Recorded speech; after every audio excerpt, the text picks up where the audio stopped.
So we have a question. What is light? What is light? I mean, this is the idea that we want to answer. What is light? Because if we want to study light, because that's what we study when we look at stars, we want to know what is the stuff we call light. And so we have two folks here. We have Isaac Newton on the left and Christian Huygens on the right. Now, both of them were living at about the same time. Huygens was just before Newton. But Huygens was astronomer and physicist and natural scientist, and he studied a variety of different things, as many people in those days did. And so one of the things he was studying was light and optics. And as such, he built his own telescope and discovered that Saturn had rings around it that had not been known prior to that time. And he also was studying waves, and he built these water tables and had water waves going through, and he was measuring how that worked, and he was studying how waves work in harbors, because they knew that waves went around objects in around ships and things, and he was wondering how waves work. And he realized that you can describe the path of waves through a harbor very much the same way that he was describing how light travels. And so he got to thinking of light as being a wave. Now, on the other hand, Isaac Newton was very successful in describing how gravity works. And he was able to describe motion, the Newton's laws of motion. And all of that involves objects moving. Okay, so he thought of light as a particle. So we have two separate ideas. Light is a particle, or light is a wave. Now, the thing is that 1600s, both people came up here with different ideas about light, Huygens and Newton. Well, now the scientific community, you had a debate. Is Huygens right or is Newton right? No one really thought they could both be right. Turns out they actually are both right. But at the time, they didn't know that. And so they pretty much went with Newton because he was more famous. He did more things than Huygens did. And so they did still study Huygens' work and how waves work. But they kind of dismissed his idea about light and optics. And so they went with Newton's work on optics. And so for a long time, light was considered a particle of some sort. And then along comes James Clerk Maxwell. Maxwell was a Scottish physicist, and he has these equations here. Now, they're called Maxwell's equations. I've always thought that was really unfair. Because the first two equations here were actually developed by Carl Gauss, so they're Gauss's equations. Gauss's equation for electric flux and Gauss's equation for magnetic flux. And then we have something called Faraday's equation, and Faraday's equation relates how changing magnetic fields make electric fields, and then we have Ampere's equation, which relates electric current to magnetic fields, or change in Maxwell's big contribution here was talk about the change in electric field and how it relates to magnetic field. And but it's Ampere's equation, Faraday's equation, and Gauss's equations. And why do we call these Maxwell's equations? Because Maxwell put these equations together, did some calculus, and showed that the equations can change into something that physicists recognize as what we call a wave equation. And so this wave equation says that, and you don't really necessarily know what it means, but this is saying that the rate of change relative position is proportionate to the rate of change relative to time.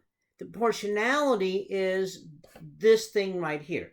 The weird U and E looking thing, those are Greek letters, mu and epsilon.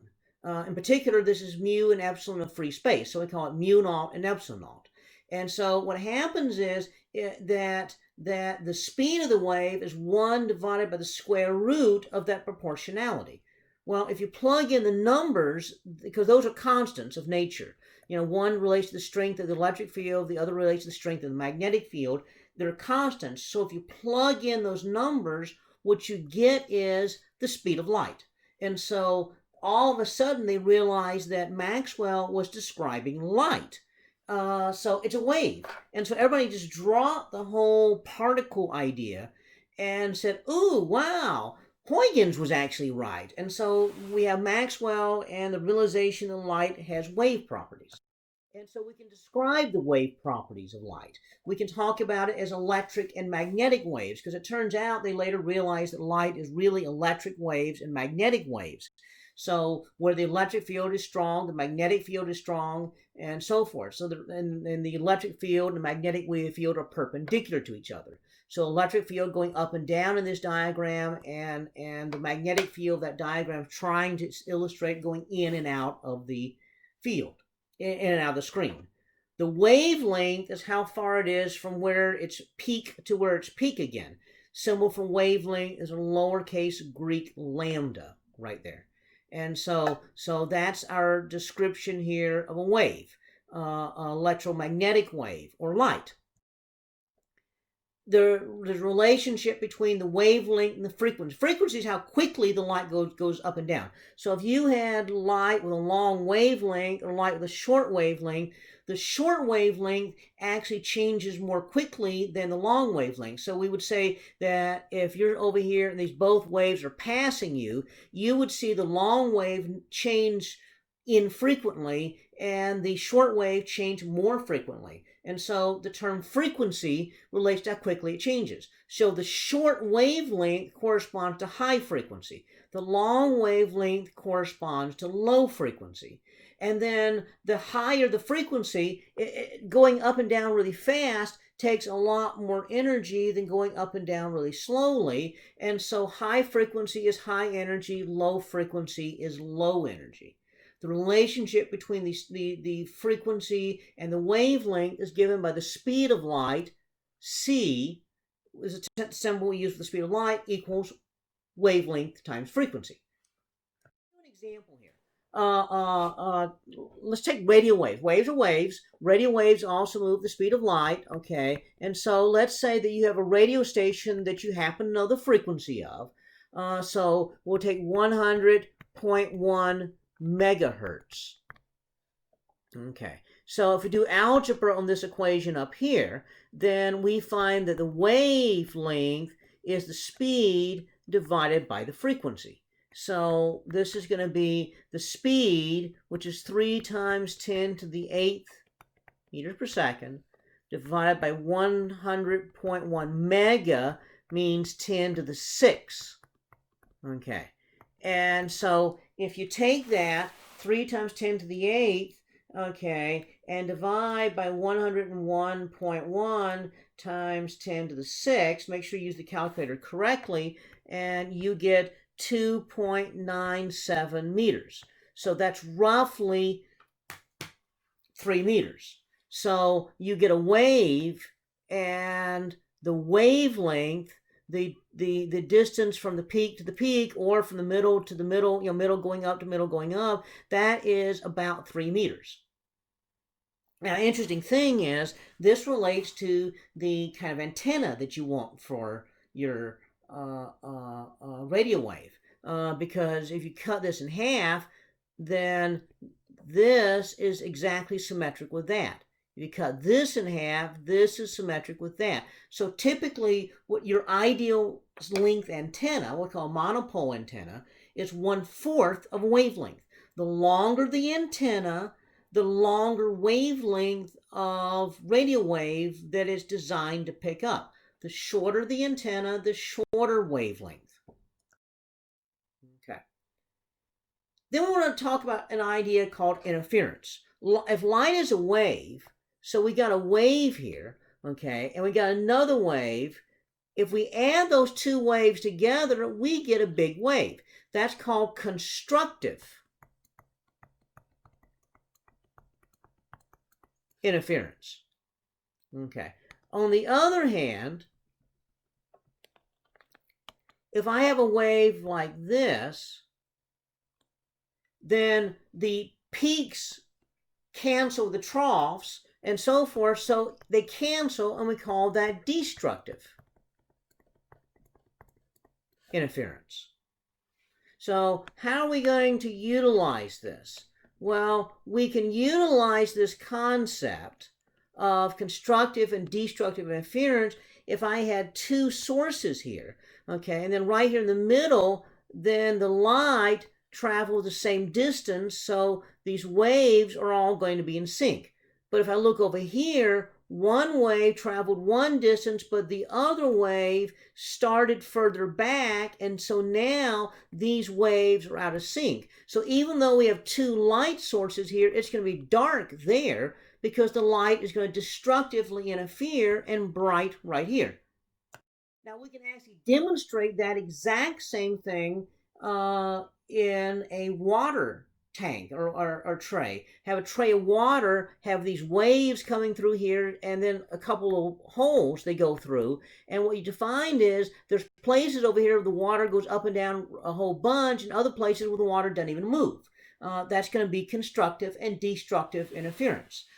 This was also done a lot with light waves. And again, if we were doing this in class, I have a demo, and I shine a laser through two little slits, and we have a whole bunch of lines that appear in the front of the room, just from two slits, because we have constructive and destructive interference. So this shows that light really is a wave. But now we have another problem. When they were starting to study this, they realized that we have a wave, but the brighter the light is, the more energy it has. But they also realized the color of the light also related to energy. For example, for certain kinds of material, you shine red light on it and it warms up, not much happens. Shine green light on it, green light turns out to be shorter wavelength. And so red light is long wavelength, green light is shorter wavelength, and you knock electrons loose. We call this a photoelectric effect. They come away with a certain amount of energy. If you increase the intensity, you get more electrons, but you do not get them coming out any faster. If we change the blue light, which is even higher frequency, remember we have red, orange, yellow, green, blue, indigo, violet. Okay, so this turns out to be not only range of colors, how they're bent in a prism, but also from decreasing wavelength, long wavelength to short wavelength. So what that means is that this is more energy, so you get the electrons coming away with even more energy.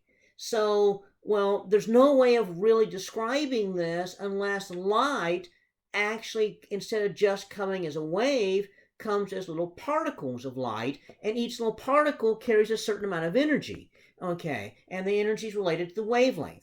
And so all of a sudden, we're back to particles. Albert Einstein got the Nobel Prize for describing light in this behavior, and it's called the photoelectric effect. But wait, we just said the light was waves. We have an experiment that shows that light is waves. We have an experiment now that shows that light is particles. And it turns out the light is both waves and particles. It's like a particle of a wave, or a wave particle, or something. I mean, it is actually both. If you make a wave experiment, you get wave properties. A particle experiment makes particle properties. Now, this turns out to be interesting because particles carry momentum. And the momentum, you don't need to know the equations here necessarily, but the momentum of the particle is related to the wavelength. So if light carries momentum, there's even the possibility that you could deploy a sail and have sunlight bouncing off of a mirror to push a spacecraft. This has actually been tested, and it does do this. We actually can push on things with light. And this actually gets into another interesting property, and that is that a really bright star can literally blow itself apart because light is pushing outwards harder than gravity is pulling inwards. The brightest that something can ever be before it's torn apart by light pressure, we call the Eddington Limit. Now, this is important. We'll be talking about Eddington Limit multiple times this semester, so you ought to know what that is.